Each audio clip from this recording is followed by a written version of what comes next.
Madam నమస్తే madam. నమస్తే madam మన ఇంట్లో ముసలోళ్ళు ఎవరు ఉన్నారు మేడం? దేనికే? పెన్షన్ రాస్తాను మేడం. ఎంత? నెలకు 2,500. 2,500? సరే రాసుకో. ముసలోళ్ళు ఉన్నారు మేడం? ఉన్నారు. పేరు? నెల్లూరు నీరజ. ఏది మేడం? నేనే. మీరు ముసలోళ్ళు లేదు మేడం, జుట్టు నల్లంగా ఉంది. ఇందాక రంగేశా. మొఖాన్ని ముడతలేవు. నిన్న పార్లర్ లో దించా. బాడీ స్టిఫ్ గా ఉంది. అరే మొన్న జిమ్ లో జాయిన్ అయ్యానా. 55 ఏళ్ళు ఉండాలి మేడం. వచ్చాయి రాసుకో. మేడం మీ ఇంట్లో గర్భవతులు ఎవరు ఉన్నారు మేడం? దేనికి? గర్భవతులకి నెలకు 10,000 రూపాయలు కనిన దాకా ఇస్తారు. కనిన తర్వాత బిడ్డ పుడితే బిడ్డకి 1,00,000 రూపాయలు వేసి 2 ఎకరాల పొలం రాసేస్తారు మేడం. అవునా?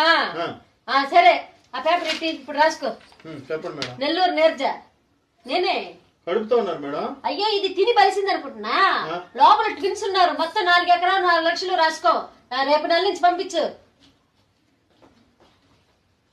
అమ్మా వాడు పెన్షన్ కోసం టెన్షన్ లేకుండా అబద్ధాలు